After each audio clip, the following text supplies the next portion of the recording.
You're listening to PetLifeRadio.com. It's Oh Behave with Arden Moore, the show that teaches you how to have harmony in the household with your pets. Join Arden as she travels coast to coast to help millions better understand why cats and dogs do what they do. Get the latest scoop on famous faces, their perfectly pampered pets, and who's walking who in Rin Tin Tinseltown. From famous pet experts and best-selling authors to television and movie stars, you'll get the latest buzz from wagging tongues and tails. Garner great pet tips and have a doggone fur-flying fun time. So get ready for the pause and applause as we unleash your Oh Behave host, America's pet edutainer, Arden Moore. Welcome to the Oh Behave show on Pet Life Radio. I'm your host, Arden Moore. Our special guest today is on a long walk with his two dogs. I'm talking a very long walk. Not a mile, not 10, but 2,400 miles. He is walking with a pair of lovable Great Pyrenees who answer to the names Hudson and Murphy. But the spirit of a third dog named Malcolm inspires and motivates them to complete a journey that is taking them, are you ready, listeners, from Austin to Boston. Please give pause and applause to the big dog himself, Luke Robinson. Welcome to the show, Luke. Hi, Arden. Thanks for having us. Well, I'm glad you're here. I'm glad you could stay in one place stationary long enough for us to catch you because you're quite on the run. Hey, folks, Luke, Hudson, and Murphy are walking to raise awareness and to find answers to combat cancer in our companion animals. Tragically, in dogs, cancer strikes 1 in every 3 dogs. So this 2,400-mile walk they're doing is certainly been no cakewalk. Luke will share some of his adventures and misadventures with us right after this commercial break. So sit and stay. We'll be right back. Time for a pause. 4 furry ones, actually. Sit and stay. Oh Behave will be right back.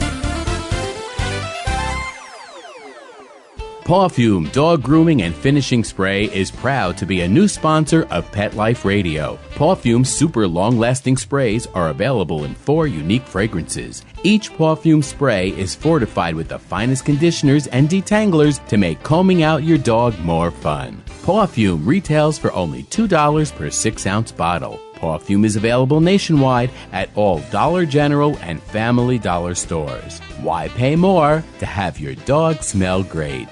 Pawfume, P-A-W-F-U-M-E.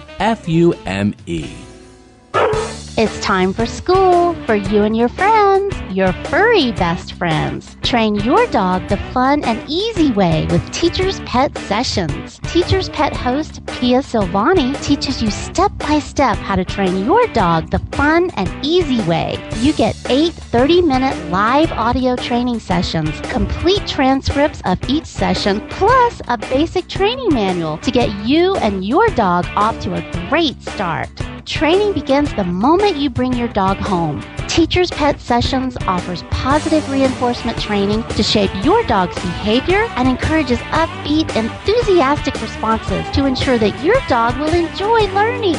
Teacher's Pet Sessions dog training is fun at both ends of the leash. So listen, learn, and laugh with your dog with Teacher's Pet Sessions. Get your copy of Teacher's Pet Sessions Volume 1 today. To order, go to teacherspetsessions.com. Hi, this is Pia Silvani, your host. Bring your dog, tug toy, and treats, and get ready to have some fun. teacherspetsessions.com. Hello! I'm Deborah Wolf, and I'm inviting you to my animal party on Pet Life Radio. My pet experts will be coming to the party to answer your pet questions, and they'll also be sharing their favorite stories and messages with us, but I'll be asking them some tough questions. We'll get their opinions on the hot-button topics like the pit bull ban, pet food, vaccines, religion, politics, and animals, cat decline, and the latest news. Whatever's turning the animal world on its head, we'll be talking about at the animal party. This party's got bite. Every week on demand, only on PetLifeRadio.com. Let's Talk Pets on PetLifeRadio.com. All Behave is back with more tail-wagging ways to achieve harmony in the household with your pets. Now, back to your fetching host, America's pet edutainer, Arden Moore. Welcome back to the O Behave Show on Pet Life Radio. I'm your host, Arden Moore. As mentioned, our special guest is Luke Robinson. He's a guy on a mission. He wants to wipe out canine cancer in our lifetime. He wants to do it soon. And he doesn't just talk the talk. He's actually walking the walk. Teaming up with him are his canine chums, Hudson and Murphy, and together they are walking from Austin to Boston. Wow. Luke, let's get right to it. The big why. What happened back in 2008, I guess, when you kicked off this with your very first new pair of shiny hiking boots? Yeah, it's actually kind of an interesting backstory, Arden, because I don't really come from the animal world, and you never would have caught me at a pet fair or anything like that. And, I never even spent a second in a shelter. And until I got this dog from an ex-girlfriend of mine. I named him Malcolm, and I sat him down when he was a wee pup. He was maybe 2 months old when I got him. And, I was setting forth the rules of the house. This is my house. Respect my rules. And if you do that, we'll get along. I'll treat you like a man. And the last thing I told him was, I'm a Southerner. I'm from the South, so I don't do any of that baby talk. That's for girls. I don't do baby talk. And I swear, Arden, he broke me like in a week. I was singing good morning songs to him, planning my day around him, just looking for any excuse to stop at the store and get him yet another toy. And I golf, so he very quickly became my caddy. And I'd take him out, play 18, and he'd ride shotgun in the golf cart. So he just, before Malcolm, I had no idea that people could have such a deep and profound bond, spiritual bond with an animal. And Malcolm changed everything for me. And I grew up around dogs and cats, but down in the South, there's sort of a hierarchy, people first and then pets second. And I guess that's sort of the environment in which I was raised. So I was ill-prepared for Malcolm in my life. And, I very quickly became my boy, my mate and my boy.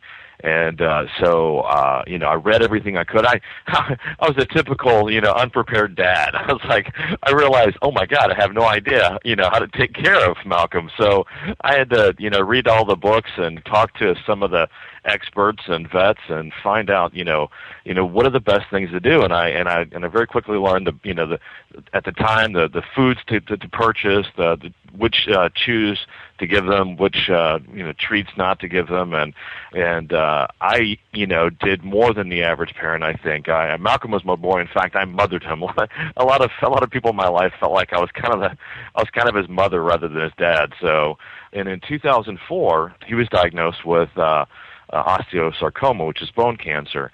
And he was the young age of 6, and boy, that just torpedoed my world. And I guess really because I went to such extremes and to such extent to take the best care of him, I asked why? How could it be that I did everything that everybody told me to do, and he got cancer? And it's that lingering question really that has propelled me so far across the country and keeps me going every single day. And it was a promise I made to him. Of course, in most cases of bone cancer, it spread to his lungs, and he was given rest in 2006. So basically, I made a promise to him before he was given rest, and I promised him that I'd find out what took him from me. And that's the promise I aim to fulfill. So basically, I sold my truck, put my stuff in the storage, and got on the road and started walking with Hudson and Murphy. Oh, my gosh. I mean, the one saving grace is your ex-girlfriend gave you a pretty nice gift. She really altered your life. Oh, actually, that's a perfect point, Arden, and this is something that not many people know, is that my ex-girlfriend, she blessed my life with Malcolm, and when I got Hudson for Murphy as a mate, his name is an homage to her. She moved up to New York some years ago, and I wanted to honor her with his name, and so he's named after the Hudson River. Because of her. Oh, okay. See, there's always a connection. Sometimes, exes do some wonderful things later on in life for us, and that's what sounds like she did for you. I haven't dated her. I just wanted to make that for the record. Okay. You got some awesome companions. Let's talk a little bit the bio on Murphy and Hudson. We're going to get into your walk and all, but I was watching the YouTube video of them testing their booties. It looked like they were walking like, oh, there's another dog pile. Oh, there's another. I mean, they were doing that funky, like Frankenstein four-legged walk. But let's talk about the different personalities and a little quick bio on Murphy and Hudson. Yeah, Murphy's the cerebral one. He's very, very soulful, very wise. You can see it in his eyes. It's interesting to see which type of people tend to gravitate to either Hudson or Murphy, and I find that older people tend to gravitate more to him. He's a very soulful, introspective, very wise and wizened soul, and Hudson, on the other hand, he's my little ADD child. Got to have one, That's right. That's right. I came across. I can't even remember where I came across it, but he gets so distracted so easily. Someone used the phrase, he'll be doing something, and then it's like, oh, look, there's an elephant sliding down a rainbow, and. Yeah, no, and he still has that puppy ADD thing going on, and but he's a sweet and sensitive boy. It's interesting because of the age differences. Murphy's 8 and Hudson's 3. I always thought Murphy would be Slowpoke Rodriguez and Hudson would be Speedy Gonzalez, on the walk, but it's in the polar opposite of that. Murphy's really the road warrior. I look to him to, every morning he's, front and center, ready to go out of the tent and get on the road and start walking. Whereas Hudson, he drags his feet. He's got that teenage angst thing going on, Yeah. The dis thing, the teenagers, disengaged and so on and so forth. But, after a couple of miles, Hudson's dragging his paws, oh, Poppy, I'm so tired, Poppy, and Murphy never complains. He's truly a road warrior. Oh, my gosh. What a great idea. Did you just want it so it rhymes, Austin to Boston? That's pretty good. And I know it says on the website, if people got their pen handy, we're going to say this more than once, of course, but you can check out on the web. It's 2dogs2000miles.org, and the 2 and the 2000 are not spelled out. They're numbers. You can also check out Hudson and Murphy because you can do a tweet on Twitter and find out what's going on with them. And YouTube, my gosh, you've got a lot of great videos with some great music. But Austin to Boston, why not, Austin to, San Diego? It's really nicer climate. Yeah, well, a lot of people say, well, why didn't you start in California? Because that makes more sense. There's a ton of animal lovers. And I said, well, that's because it's 3,000 miles, and that would be 3 dogs, and I think 2 is enough for me. So yeah, I decided to, I'm from Texas, and I moved to Boston in 2003. And I wasn't even there a year before Malcolm was diagnosed with cancer. So I'm actually going back home. That's why it's Austin to Boston. So I'll stay in the Boston area when I get there. Okay, now we're talking a little Texan here. So if you went to the little town of Grapevine between Dallas and Fort Worth, you will see a ton of my relatives. Well, they won't be talking to you. They'll be 6 feet under in a cemetery. But I do have some Texan blood in me, last name of Moore and Rainwater. So my sister lives in the Dallas area right now, and she's an auditor. We're going to get together this year. You That's guys a beautiful area, though. Oh, yeah. You guys do big things in Texas. You don't just do things on a small scale. So it's probably appropriate that you're doing this kind of a walk. Right, exactly. That's why I kind of say jokingly to people is, we don't do anything small in Texas. We don't just do a walk around the park. We walk across the country. But in all seriousness, though, I realize that, we've got a big awareness problem about not only cancer in companion animals, but more importantly, the overlap and the connection between cancer and companion pets and people as well. So I realize that, look, you can get the word out, you can get the message out in a number of ways. And I just thought that I realized that perhaps the best way that I could really get the message out was actually just go and walk and talk to people. Go and meet people who have been touched by cancer, either personally within their family or within their pets or whatever, and just go and build a network of people that have been touched by cancer. And so in that regard, this walk has been very successful. We have people kind of joke I collect friends. So, I mean, we've been collecting well, actually, we call it friend raising. We've been friend raising ever since Texas, and we've got a wonderful, wonderful grassroots groundswell of movement going on now, and I'm very blessed that we have a ton of supporters. In fact, I haven't spent a single night in New Jersey, walking through New Jersey on the side of the road. Everybody, we had a ton of people contacting my team and, saying, we'd love to have them over to our house to spend the night and feed them and have the boys over. So we've got a lot of supporters. It's amazing. Now, see, there you go. You just brought out something nice about New Jersey. People seem to sometimes diss it, the Sopranos and all that other. But look, the Garden State has opened their home to you. Yeah, I mean, I love New Jersey. I haven't met a single person in New Jersey that I didn't like or didn't get along with. But I got to tell you, it's some of the meanest traffic I've ever been on. We walked out of Camden on 130 towards the Princeton area, and I'm amazed we actually survived that. It was just mean traffic, and so great people, but I don't recommend walking the highways here. Yeah, I can see you're going toward the Ivy League school of Princeton, but I'm sure your two dogs, Hudson and Murphy, were like woo, woo, with the cars. Did they get any kind of was scary for you? I mean, you got to be really careful. You're kind of out there in the elements. It's not backcountry or anything, but probably urban. There's probably more urban dangers than rural dangers, aren't there, on your walk? Well, it's a different type of danger. I mean, we were exposed to threats from all different directions. I mean, it's interesting. I've given a couple of PowerPoint presentations, and always, without exception, somebody will come up afterwards and say, man, I had no idea walking across the country was this dangerous. And, I stopped counting the number of times we've almost been killed on the road. It truly is risky. It's interesting. We did have one of our supporters, Cheryl, who wanted to come out and walk with us a little ways on the road, and we were on 130, and so I gave her a crash course in safety.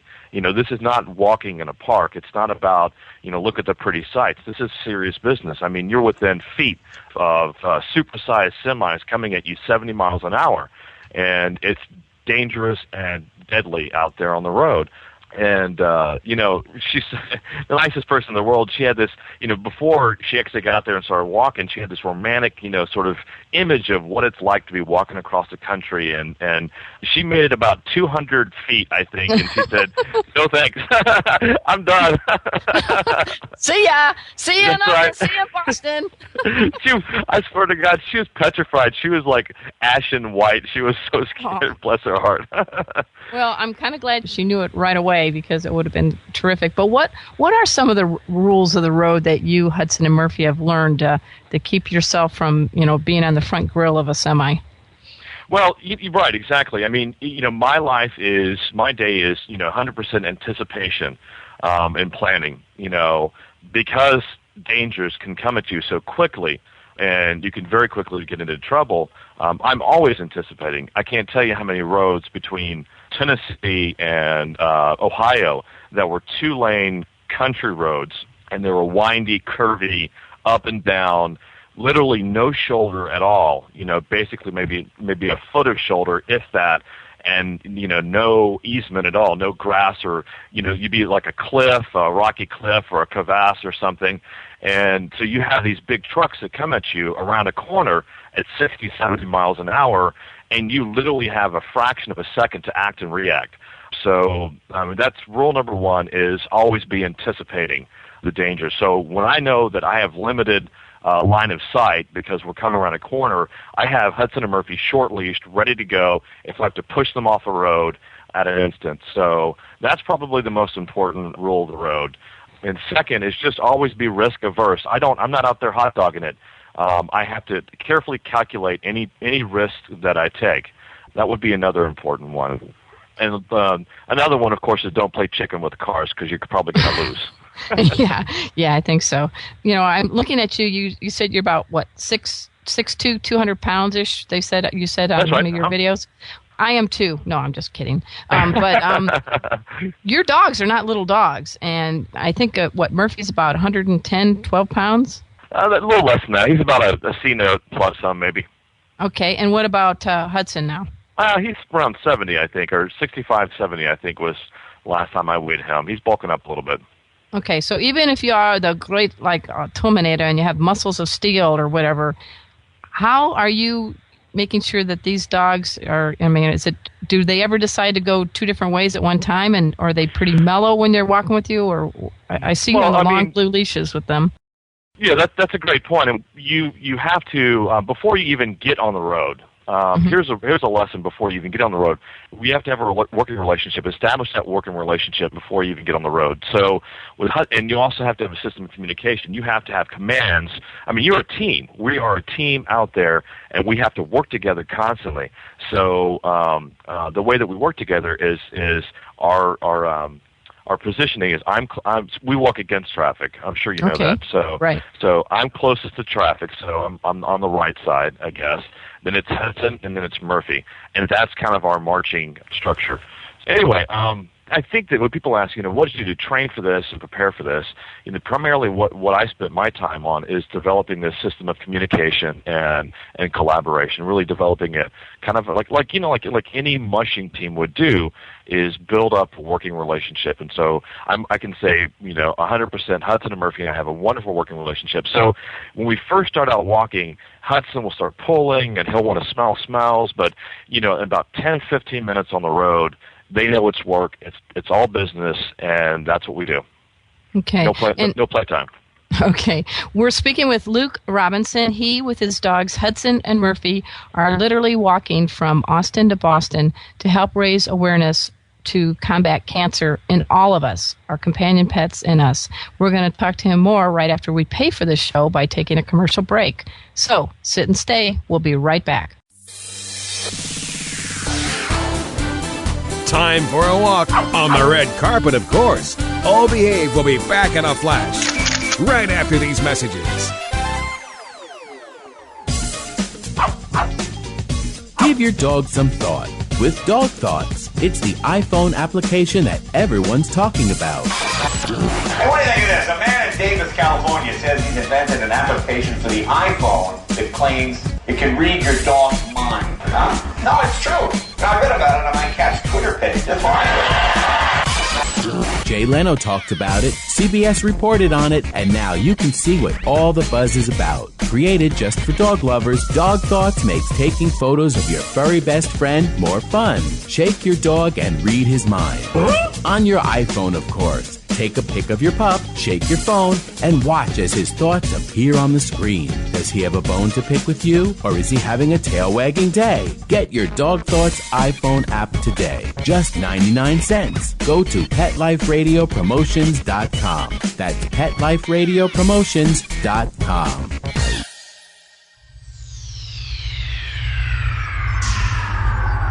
Greetings, humans. What planet am I on? Welcome to Pet Planet. Here's a copy of Pet Planet Magazine, Florida's most informative and fun pet resource magazine. It features heartwarming stories and informative articles from local and national pet experts. Excellent. Pet Planet Magazine offers Operation Planet Rescue, helping rescued pets find new homes. And it's available at 500 locations in South and Central Florida and 24/7 on the internet at PetPlanetMagazine.com. If you're out and about with your pet, you may be featured in Paparazzi, candid pictures of you and your pet. For up-to-date pet-friendly events, activities, and pet-related services and products, Pet Planet Magazine is your final destination. I shall take this magazine home with me. Back to your home planet? No, to my condo in Boca.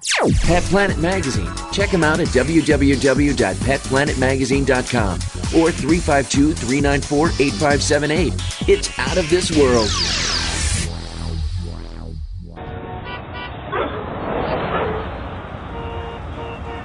New York, the glitz, the glamour, the exciting Mutt-tropolis, the sparkling kitty city that never sleeps. Join us each week for Pets in the City with your host, Diane West. Celebrity pet sightings, hot events, and news and reviews with the hottest movers, shakers, and tail waggers in New York. So take a bite out of the Big Apple with Pets in the City every week on demand, only on PetLifeRadio.com.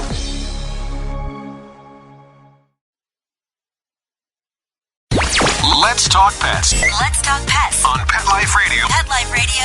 PetLifeRadio.com. Hi, it's Rochelle Lefebvre from the Twilight franchise, inviting you all to listen to Oh Behave with Arden Moore on PetLifeRadio.com. And I think you should encourage other people to listen too, because I'll tell you from personal experience, Arden knows. We're back from the lot. Just checked the paper and we had a record showing at the box. The letterbox, that is. Now back to Oh Behave. Here's Arden.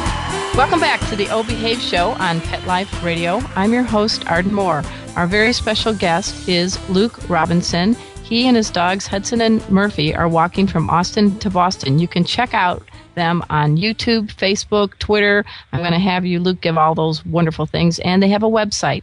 You know, the days of social media, thank goodness, you don't have to just send out, smoke signals in the sky. We can find out what exactly you're doing probably within seconds. So, Luke, let's unleash some of those ways people can track you guys down. Yeah, we're pretty high-tech now. We're on Twitter and Facebook. You can friend us on Facebook and follow us on Twitter, both of them, 2 Dogs, 2,000 Miles.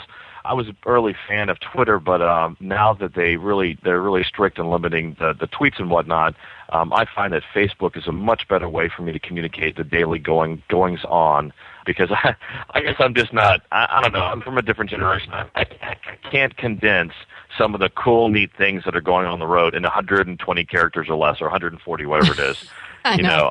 I just don't box me in. I just can't abbreviate these stories, and so I might put a little teaser on Twitter and say, come, join, come friend us on Facebook to get the unabridged version of the story. I agree with you. I think Twitter is a good thing to do to showcase, like put a link to something and do a little URL and things like that. But I really don't care if someone just did their laundry. It really doesn't strike my fancy. But I am glad that you and I are now Facebook pals. That's cool. So yeah. And I checked out some of your videos. They're very nice. You and I both have a common dream. Our dream is to finally get on Ellen DeGeneres. So how's that happening for you? Because I saw that on your Twitter. Come on, Ellen, you listening? We got some cool here. Luke. I must admit, honestly, I had never seen Ellen before. I knew who she was, and I was stuck in a little trailer in Circleville, Ohio. It was a really wicked storm over like 3 days, and I was stuck in a trailer, and the trailer had these flat screen TVs, but basically no satellite service at all. So I think they got like 2 channels, and I was doing some writing and relaxing, and one of the TV stations was on. It was all fuzzy and snowy, but some Ellen show came on, and like I said, I'd never seen her show before, and so I can't recall which guest she had on, but I actually took the time to watch a little bit, and she's awfully funny. But the neatest thing is she does this dancing thing at the beginning of the show. She likes to dance, and so Hudson. I stood up and I was doing something, and Hudson came up and hugged me and started to dance. So I was like, oh. You like dancing to Ellen's music, huh? So it's this huge thing. So I started sharing the story. So we now have all these people trying to get Hudson on Ellen's show to dance with Ellen. Oh my gosh! You know what? I think he would even let her lead. I mean, he's kind of a cool dude. He'd know it. He's goofy, and that would make a good team. I don't know. Let's put the energy out there, and I'll do what I can to help you. But but you've been on some TV, CBS, ABC. You've been written up. What's been your favorite spot? Actually, besides this show, of course. I mean, come on. Definitely. I like doing shows like this. I like your format. I like to be able to spend more than just having like 2 minutes or 1 minute. As you can tell, I have a lot of stories, and I'm not great with sound bites. I don't carry like a list of sound bites with me. So and I tend to go on and on about stories because these things take a life of themselves. But one I in particular that I really liked was Nick Perangipe with Fox News out of Nashville. He actually came and walked with me for a couple of miles on the road, and I really liked that because he got to see what kind of a day in the life was for me and Hudson and Murphy. And what's interesting is several people stopped while he was doing the interview and just came and said, hey, I read about you, I heard about you, I just came to shake my hand, I lost my dog to cancer, and God bless you for what you're doing. And Nick asked me a question. He said, have you ever met anyone that hasn't been touched by cancer? And I stopped for a second and I said, no, I haven't. I haven't met a single person along my travels that hasn't in one shape or form been touched by cancer. And that's shocking to me. Yeah. Your mom was treated with for breast cancer, correct? That's right. She's a breast cancer survivor. Yeah, and I'm like you. I can't think of people that have not been touched by cancer. That's too scary. So, the World Health Organization just released a study that cancer, for the first time in history, cancer now is the #1 global killer. It kills more people worldwide than anything else. Wow, I did not know that.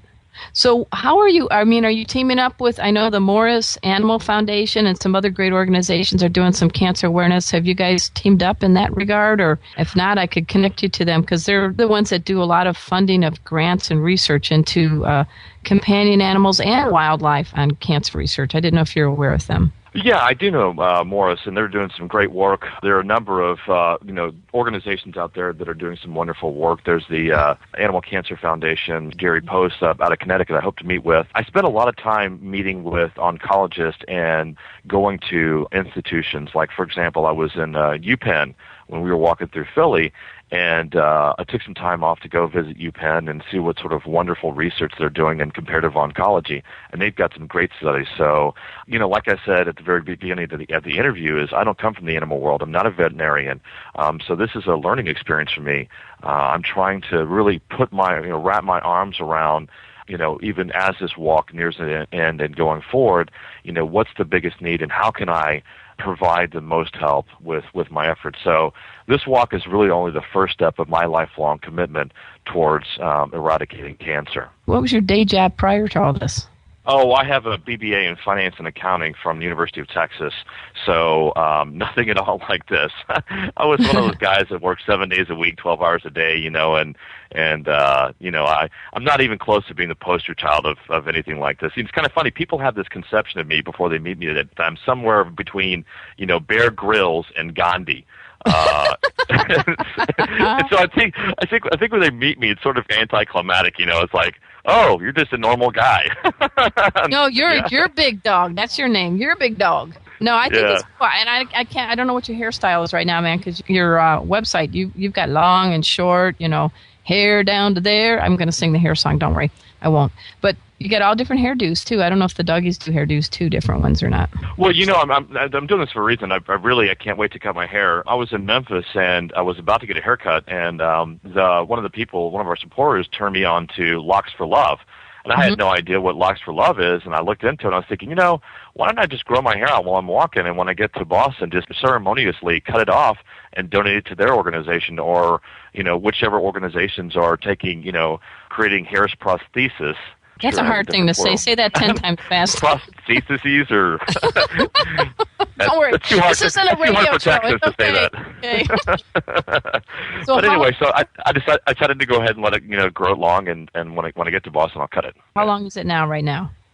How far? Oh my goodness, I have no idea how long it is. All I know is standing up. Is it down to your knees? Is it touching your toes? How far is your hair right now? It's probably almost mid back, I guess. Wow. There's a lot of bald men out there that are very envious of you. You know that, right?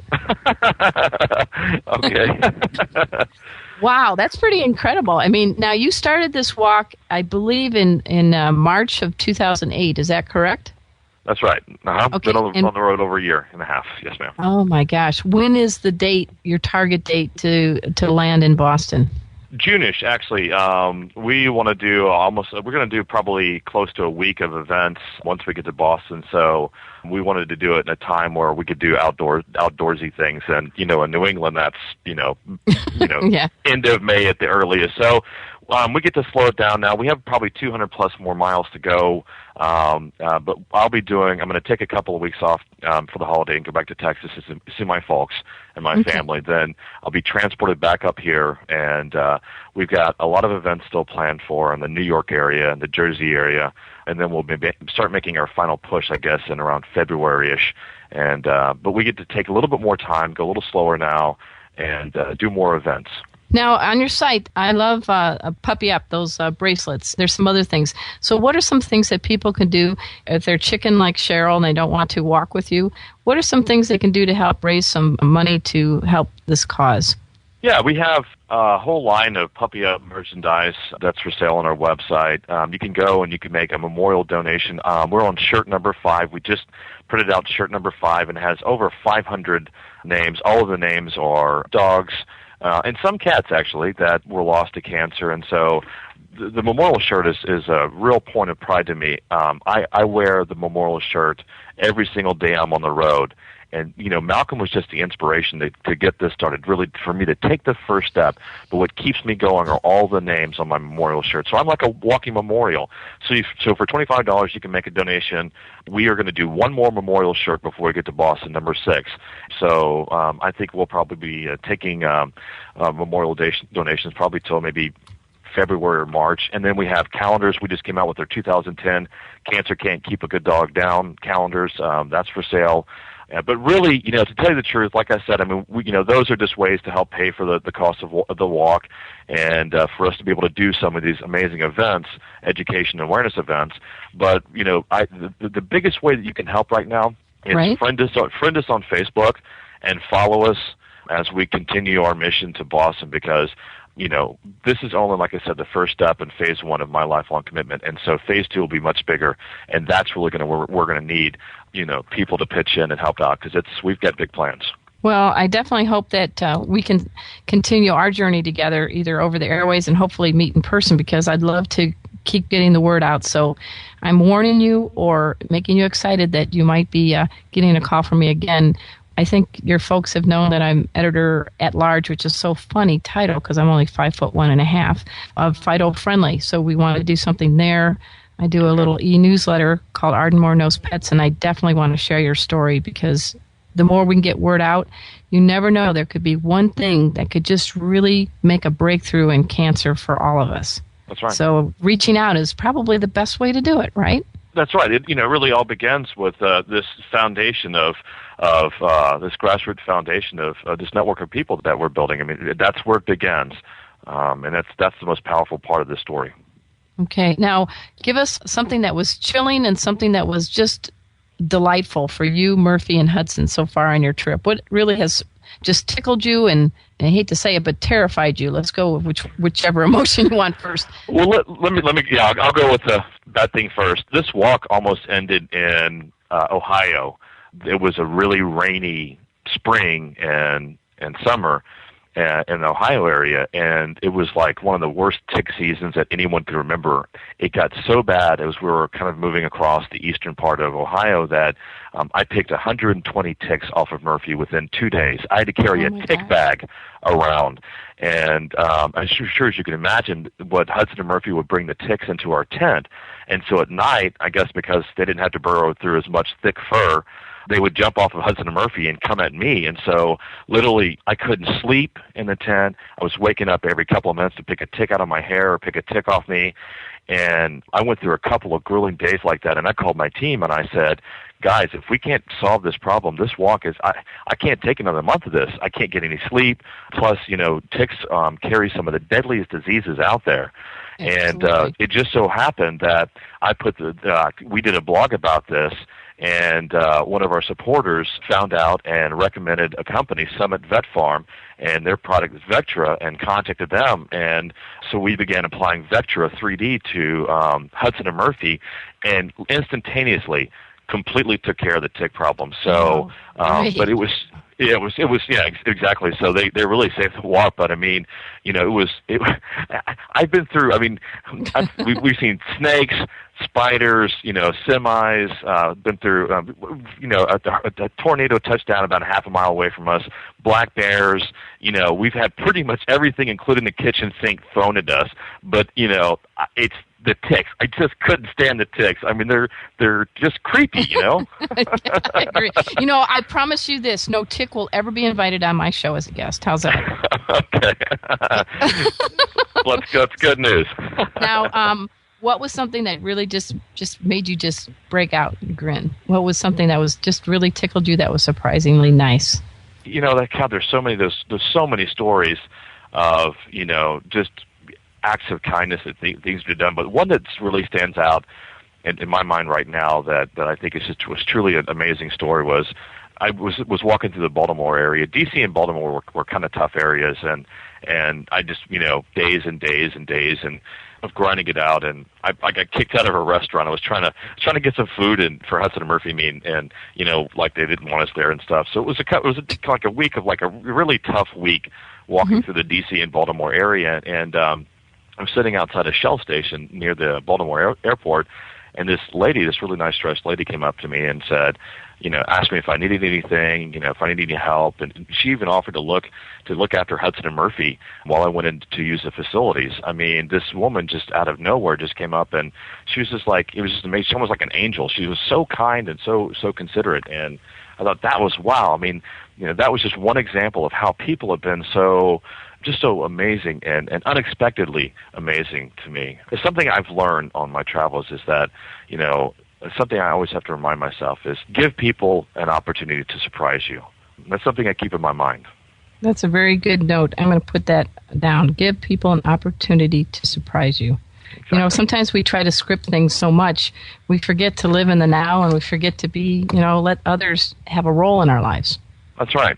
That's right. And, I talk a lot, Arden, about dogs being a model for us scientifically and understanding cancer both in pets and people.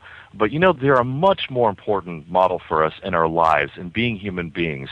And this is something that I've learned from Hudson and Murphy is that, they teach me you've got this step, and maybe the next few steps that you have guaranteed to you. And after that, you can't bank on it. So just enjoy this step, this moment, and live in it and soak it up to the max. And that's something they constantly teach me because, I'm always busy now. I'm so high tech. I'm always thinking, oh gosh, I've got to tweet. I've got to Facebook. I've got to, my gosh, I've got to do this and I've got to, do that. And actually, my team bought me a netbook now, so I'm able to actually, do video casts. And so now it's funny. It's like my life is got so many things going off the road, and probably more than going off the road than on the road now. And so every once in a while, I just have to get back in my tent and get on the road with Hudson and Murphy to remind me, this is it. This is what it's all about. This moment right now. I think that's perfect. We're speaking with Luke Robinson. He and his cool Great Pyrenees by the names of Hudson and Murphy are walking from Austin to Boston in order to raise awareness and, heck, let's beat this darn big C cancer in the lives of all of us. You can go to 2dogs2000miles.org. He's a Facebook guy. Just go to Luke Robinson, or you can go to the Twitter is Hudson and Murphy, correct?